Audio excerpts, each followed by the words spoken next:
So good morning guys और आपके crack exam channel में आप सभी का स्वागत है। तो आज के इस वीडियो में 4 नवंबर के इंपॉर्टेंट करंट अफेयर्स को हम लोग कवर करेंगे। तो हमारा पहला प्रश्न क्या है कि अभी हाल ही में किसने pandemonium the great Indian banking tragedy नाम की बुक को लिखा है? तो आंसर होगा टी बंदोपाध्याय ने। टी बंदोपाध्याय मतलब तमाल बंदोपाध्याय। इन्होंने ये बुक लिखी है जिसका नाम है pandemonium the great Indian banking tragedy. इसे अभी 9 नवंबर को रिलीज किया जाएगा और ये जो बुक है ये भारत की चुनौतियों और आर्थिक क्षमता के बारे में जानकारी प्रदान करती है।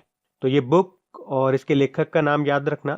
बाकी सरबप्रीत सिंह, अभी इन्होंने एक बुक लिखी थी knight of the restless spirits, और सुमन दुबे इन्होंने लिखी थी एक बुक जिसका नाम है the fixer winning has a price, how much will you पे। और एन के सिंह जो कि हमारे 15वें वित्त आयोग के अध्यक्ष हैं, इन्होंने अभी ऑटोबायोग्राफी लिखी है जिसका नाम है पोर्ट्रेट्स ऑफ पावर। बढ़ते आगे। फिर है हाल ही में किस राज्य के मुख्यमंत्री ने देश की पहली सौर ऊर्जा से चलने वाली मिनी ट्रेन का उद्घाटन किया? तो आंसर होगा केरल। तो सौर ऊर्जा यानी कि सोलर एनर्जी से चलने वाली देश की पहली मिनी ट्रेन का उद्घाटन अभी केरल के मुख्यमंत्री पिनाराई विजयन ने किया है। कहां पे? वेल्ली टूरिस्ट विलेज में। तो पर्यावरण के अनुकूल सौर ऊर्जा से चलने वाली है ये ट्रेन जिसका रेलवे ट्रैक है 2.5 किलोमीटर लंबा। ये यात्रियों को, विजिटर्स को प्रकृति की सुंदरता का आनंद लेने में सक्षम बनाएगा। तो सिंपल सा याद रखना है क्या कि अभी देश की पहली सौर ऊर्जा, सोलर एनर्जी से चलने वाली ये मिनी ट्रेन है, इसका उद्घाटन किया गया अभी केरल में। केरल के मुख्यमंत्री पिनाराई विजयन ने इसका उद्घाटन किया है। अब बात केरल की है तो ये रहा मैप में केरल। देखो, केरल को ही गार्डन ऑफ स्पाइस, मसालों का बाग कहा जाता है। कैपिटल इसकी तिरुवनंतपुरम है। गवर्नर है आरिफ मोहम्मद खान और इसके चीफ जस्टिस है एस मणिकुमार। अच्छा, अभी हमने पढ़ा था कुछ दिन पहले, राज्य की पहली महिला चीफ जस्टिस का भी निधन हो गया। क्या नाम था उनका? के उषा उनका नाम था। एक के शैलजा नाम भी आपने जरूर सुना होगा। ये केरल की स्वास्थ्य मंत्री हैं। उसके अलावा अभी बड़े राज्यों में केरल को देश में सर्वश्रेष्ठ शासित राज्य का दर्जा मिला था, जबकि छोटे राज्यों में गोवा को और यूनियन टेरिटरीज में चंडीगढ़ को। और याद रखना, सब्जियों के लिए न्यूनतम कीमत तय करने वाला देश का पहला राज्य आपका बना है केरल। और केरल पूरी तरह से डिजिटल हाईटेक क्लासरूम वाला देश का पहला राज्य भी बना है। उसके अलावा केरल को इंडिया टुडे हेल्थ गिरी पुरस्कार भी मिला था अभी। और केरल पर्यटन ने अपने ह्यूमन बाय नेचर अभियान के लिए प्रतिष्ठित पैटा ग्रैंड अवार्ड 2020 भी जीता था। उसके अलावा आपको एक और पॉइंट बता दूं, अभी गैर संक्रामक रोगों के लिए, नॉन कम्युनिकेबल डिजीज पर नियंत्रण के लिए यूनाइटेड नेशन अवार्ड भी मिला था इसे। और भारत सरकार देश का पहला चिकित्सा उपकरण पार्क ये केरल में स्थापित करेगी। और नेशनल स्टैटिस्टिक ऑफिस ने अभी जो साक्षरता रिपोर्ट जारी की थी उसमें टॉप पे रहा था केरल 96.2 परसेंटाइल साक्षरता के साथ। उसके अलावा state of young child in India report में भी टॉप पे रहा केरल।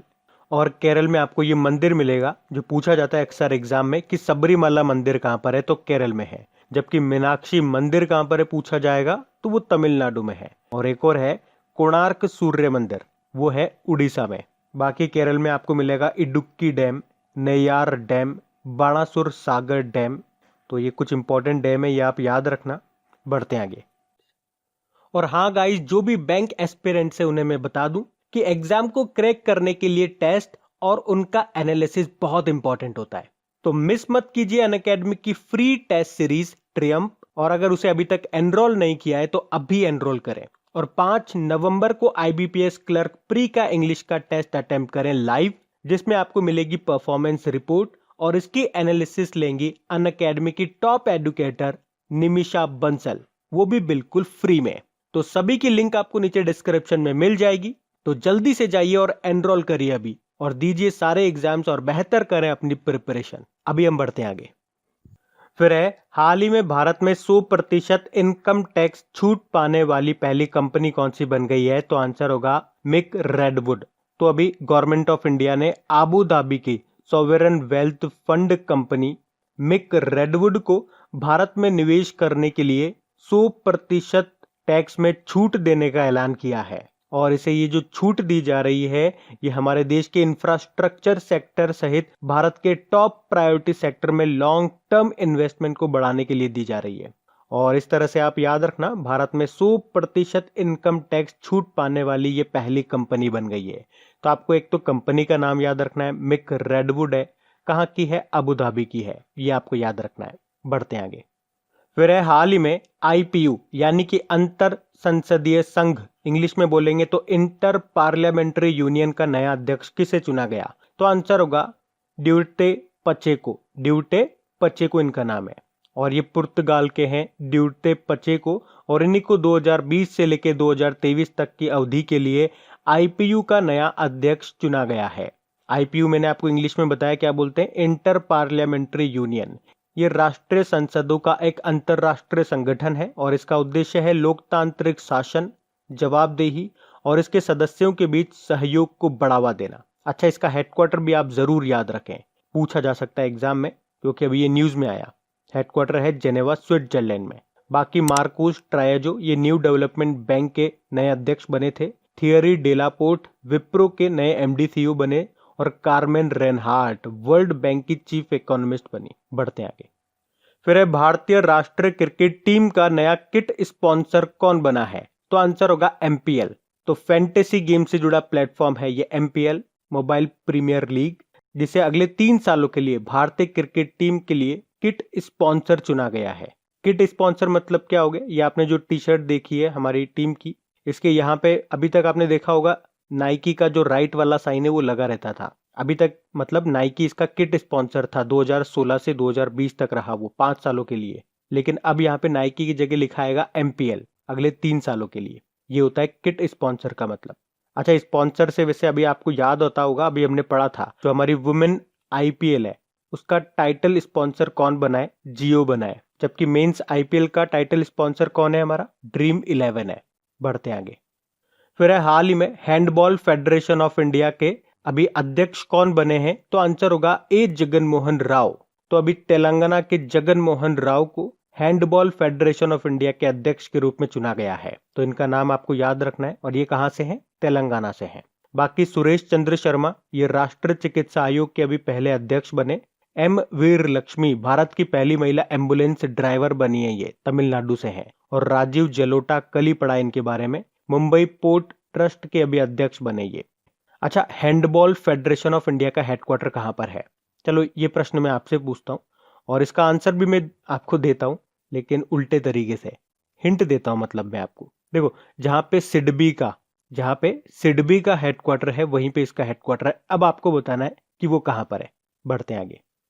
और गाइज, अगर वीडियो आपको अच्छा लग रहा है तो प्लीज इसे लाइक करते हुए चलना। देखिए आप लोगों ने अभी लाइक किया है या नहीं किया है। नहीं किया है तो अभी इसको लाइक कर दीजिए, लास्ट तक आप लोग भूल जाओगे मैं कह रहा हूँ। और हाँ, इसे शेयर भी जरूर कर देना अपने दोस्तों के साथ में। और अगर आप में से कोई स्टूडेंट इस चैनल को फर्स्ट टाइम देख रहा है तो आप इस चैनल को सब्सक्राइब कर सकते हैं। सब्सक्राइब करने के बाद में पास में बेल आइकन को जरूर प्रेस कीजिएगा ताकि आगे के आपको नोटिफिकेशन मिलते रहें, ताकि आपसे कोई भी वीडियो मिस न हो। बेल आइकन को प्रेस करना जरूरी है। चलिए बढ़ते हैं आगे। फिर है हाल ही में किस ऑस्ट्रेलियाई खिलाड़ी ने क्रिकेट के सभी फॉर्मेट से संन्यास की घोषणा कर दी है? तो आंसर होगा शेन वॉटसन। तो अभी ऑस्ट्रेलियाई ऑलराउंडर हैं ये शेन वॉटसन और अभी इन्होंने क्रिकेट के सभी फॉर्मेट से संन्यास की घोषणा कर दी है। इन्होंने अपने करियर में 2 ICC men's cricket world cup और 2 आईसीसी चैंपियंस ट्रॉफी का खिताब जीता है। इन्होंने टोटल 59 टेस्ट, 190 वनडे और 58 T20 इंटरनेशनल खेले हैं। शेन वॉटसन इनका नाम है। बढ़ते आगे। फिर है हाल ही में किसने महिला वैज्ञानिकों की सहायता के लिए सर्ब पावर योजना शुरू की है? तो आंसर होगा डॉक्टर हर्षवर्धन सिंह ने। सर्ब पावर योजना ये क्या है? ये रिसर्च में महिलाओं की भागीदारी को बढ़ाने के लिए है। सर्ब पावर योजना, जिसे अभी हमारे हेल्थ मिनिस्टर और अर्थ साइंस मिनिस्टर भी है ये डॉक्टर हर्षवर्धन, इन्होंने इसको शुरू किया है। यहाँ पे सर्ब पावर का मतलब भी है science and engineering research board promoting opportunities for women in exploratory research. ये है सर्ब पावर की फुल फॉर्म। बढ़ते हैं। फिर अगला प्रश्न है कि कौन सा देश 2021 से 1000 के करेंसी नोट की छपाई बंद कर देगा? तो आंसर होगा सिंगापुर। तो सिंगापुर जनवरी 2021 से ही 1000 सिंगापुर डॉलर के जो बैंक नोट हैं उनकी छपाई को बंद कर देगा, जिससे कि उसका इस्तेमाल मनी लॉन्ड्रिंग और आतंकवाद के वित्त पोषण के लिए होने वाले जोखिम पर नहीं हो पाएगा। अब बात सिंगापुर की है, तो देखिए पहले तो मैप में ये रहा सिंगापुर। देखो इसकी कैपिटल क्या है, सिंगापुर सिटी है। करेंसी है सिंगापुर डॉलर और प्रेसिडेंट है हलीमा याकूब। वैसे सिंगापुर में ही आपको मिलेगा APEC, Asia Pacific economic corporation का हेडक्वार्टर। और अभी आपको याद होगा नेशनल आईडी में फेशियल वेरिफिकेशन का इस्तेमाल करने वाला पहला देश बना है आपका सिंगापुर। और अभी यहाँ पे फिर से प्रधानमंत्री बने थे ली सीन लूंग। जबकि आपको याद होगा अभी जो वर्ल्ड कॉम्पिटिटिवनेस इंडेक्स 2020 आया था उसमें टॉप पे रहा था सिंगापुर। भारत उसमें 43 नंबर पे था। चलो एक प्रश्न का जवाब दो। अभी किस भारतीय मूल के राजनेता को सिंगापुर के इतिहास में पहली बार विपक्ष का नेता नामित किया गया था? तो याद होगा आपको प्रीतम सिंह को। और पिछले साल यानी कि पिछले वित्त वर्ष 2019-20 में भारत में जो सबसे ज्यादा एफडीआई आया था वो सिंगापुर से आया था। तो ये याद रखना। बढ़ते हैं आगे। फिर हाल ही में किस आईआईटी ने कोरोना को लेकर जागरूकता लाने के लिए एक गेम तैयार किया है? तो आंसर होगा आईआईटी मद्रास ने। तो अभी आईआईटी मद्रास के छात्रों ने कोविड-19 को लेकर जागरूकता पैदा करने के लिए एक डिजिटल गेम तैयार किया है। और ये स्पेशली बच्चों को इस रोग के विरुद्ध सुरक्षा के लिए सावधानियों के अनुसरण का महत्व बताएगा ये गेम, जिसे तैयार किया आईआईटी मद्रास के छात्रों ने। वैसे अभी आपको याद होगा आईआईटी मद्रास एक और कारण से न्यूज में था। अभी इसके स्टार्टअप ने राजस्थान के डेयरी किसानों के लिए अपनी तरह का पहला मो पे नाम से एक पेमेंट एप्लीकेशन बनाया था। और उससे पहले प्रोग्रामिंग एंड डेटा साइंस में दुनिया का पहला ऑनलाइन बीएससी डिग्री कोर्स भी इसने शुरू किया था। बाकी आईआईटी खड़गपुर की बात करेंगे। अभी कोविरैप नाम से कोविड-19 डायग्नोस्टिक टेस्ट टेक्निक विकसित की थी इन्होंने।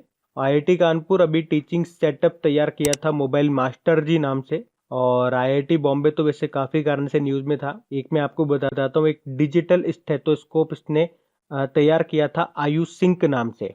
बढ़ते हैं आगे। फिर हाल ही में किस राज्य सरकार ने पटाखों की बिक्री और आतिशबाजी पर रोक लगा दी है? तो आंसर होगा राजस्थान ने। तो अभी राजस्थान सरकार ने इस साल दीपावली पर पटाखों की बिक्री पर पूरी तरह से प्रतिबंध लगा दिया है। और कोरोना के संक्रमण को फैलने से रोकने के लिए ये फैसला लिया गया है। अच्छा, राजस्थान से एक और न्यूज में आपको बताता हूँ। अभी राजस्थान में पाकिस्तानी सीमा के साथ लगे भारत के सीमावर्ती क्षेत्र अभी जल्द ही रिन्यूएबल एनर्जी यानी कि अक्षय ऊर्जा से लैस हो जाएंगे। तो राज्य सरकार जल्द ही ultra mega renewable energy power park स्थापित करेगी। और उसके लिए राजस्थान सरकार ने एनटीपीसी और solar energy corporation of India के साथ समझौता भी किया है। और ये जो रिन्यूएबल एनर्जी पावर पार्क होंगे इनकी जो कैपेसिटी होगी, क्षमता 8000 मेगावाट की होगी। अब बात राजस्थान की है, तो ये रहा मैप में राजस्थान। तो कैपिटल इसकी जयपुर है, जिसे पिंक सिटी भी बोलते हैं। और अभी जयपुर के परकोटे को वर्ल्ड हेरिटेज साइट का दर्जा भी मिला है। और मैंने आपको बताया था जयपुर में ही बनेगा विश्व का तीसरा सबसे बड़ा स्टेडियम, जिसकी सीटिंग कैपेसिटी होगी 75,000 की। मुख्यमंत्री अशोक गहलोत हो गए और गवर्नर हो गए कलराज मिश्र और यहाँ के चीफ जस्टिस है इंद्रजीत मोहंती। कल भी हम लोगों ने राजस्थान से एक क्वेश्चन पढ़ा था कि कानून बनाकर मास्क को अनिवार्य करने वाला पहला राज्य बना है राजस्थान। अब वैसे आपको याद होगा अभी राजस्थान सरकार ने मोक्ष कलश योजना 2020 को भी शुरू किया था। प्रधानमंत्री नरेंद्र मोदी जी ने जयपुर में पत्रिका गेट का उद्घाटन किया था। अभी राजस्थान ने वन स्टॉप शॉप योजना शुरू की है। उसके अलावा दूध और डेयरी प्रोडक्ट की शुद्धता सुनिश्चित करने के लिए अभी प्योर फॉर श्योर अभियान भी शुरू किया गया था यहाँ पे। उसके अलावा राजस्थान सरकार ने इंदिरा रसोई योजना भी शुरू की, जिसमें गरीब लोगों को 8 रुपए में खाना मिलेगा। और राजस्थान के जोधपुर में नो मास्क नो सर्विस और नो मास्क नो एंट्री अभियान भी शुरू किया गया था। उसके अलावा याद रखना जैव ईंधन नीति को लागू करने वाला पहला राज्य आपका राजस्थान ही है। बाकी आपको यहाँ पे 3 टाइगर रिजर्व मिलेंगे। एक तो Sariska tiger reserve, Ranthambore tiger reserve और मुकुंदरा हिल्स। यहाँ का राजकीय पशु है चिंकारा और ऊंट दोनों है। पक्षी है गोडावन जिसे ग्रेट इंडियन बस्टर्ड बोलते हैं और पुष्प है रोहिड़ा का, वृक्ष है खेजड़ी का। तो ये भी ध्यान रखें आप। बढ़ते हैं आगे।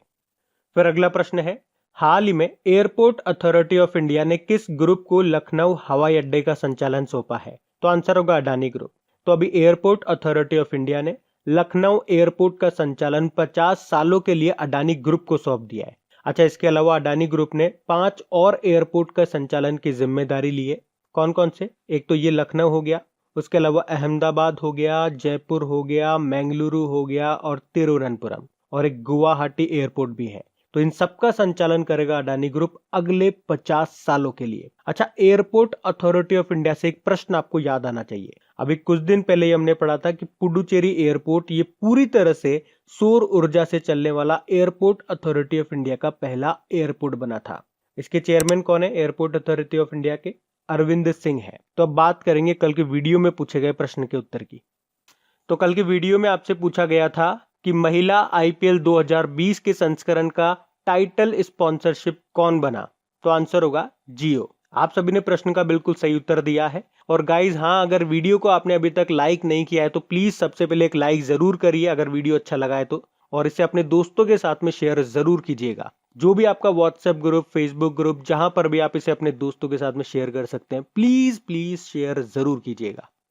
तो गाइज इन सभी क्वेश्चंस का क्विज बना करके मैंने एप्लीकेशन पे अपलोड कर दिया है। तो अगर आपने वीडियो बिल्कुल ध्यान से देख लिया है तो वहां जाइए और इन सभी क्वेश्चंस का आप प्रैक्टिस लगा लीजिए, ताकि ये सारे क्वेश्चंस आपको अच्छी तरीके से याद हो जाए। और जो नए स्टूडेंट इसे पहली बार देख रहे हैं, आपको बता दूं कि क्विज में अब रैंकिंग फीचर भी ऐड हो चुका है।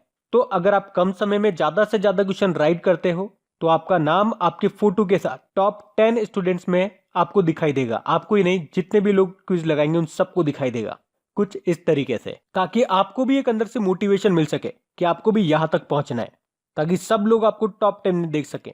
और वैसे भी आप तो आपके इन करंट अफेयर्स का रिवीजन करवाने के लिए मैं इसका ऑडियो भी तैयार कर रहा हूं। तो दिन में 4 से 5 मिनट निकाल करके वो आप ऑडियो सुन लीजिए, ताकि आपका इन करंट अफेयर्स का फिर से रिवीजन हो जाए। क्योंकि आपको पता है चीजों को पढ़ना इंपॉर्टेंट है, लेकिन समय समय पर उनका रिवीजन करना बहुत ज्यादा जरूरी है। रिवीजन नहीं करोगे तो वो सारी चीजें आप भूल जाओगे। तो आप ही के लिए मैं इसका रिवीजन ऑडियो तैयार कर रहा हूँ। तो उस ऑडियो का लिंक मैंने नीचे डिस्क्रिप्शन में दे दिया है, वहां जाकर के आप मुझे फॉलो कर लीजिए। और फॉलो करने के बाद में पास में जो बेल आइकन आएगा आप उसे जरूर दबा लेना, ताकि जब भी मैं ऑडियो अपलोड करूं उसका नोटिफिकेशन आपको मिल सके। और एप्लीकेशन अगर अभी तक आपने डाउनलोड नहीं किए तो उसका लिंक भी आपको नीचे मिल जाएगा। वहीं पे आपको क्विज, वीडियो, पीडीएफ सब मिल जाएंगे। तो इस प्रश्न का उत्तर आता है तो कमेंट बॉक्स में जरूर टाइप करिए। चलिए अब मिलते हैं करंट अफेयर्स के रिवीजन वीडियो में। Thank you guys.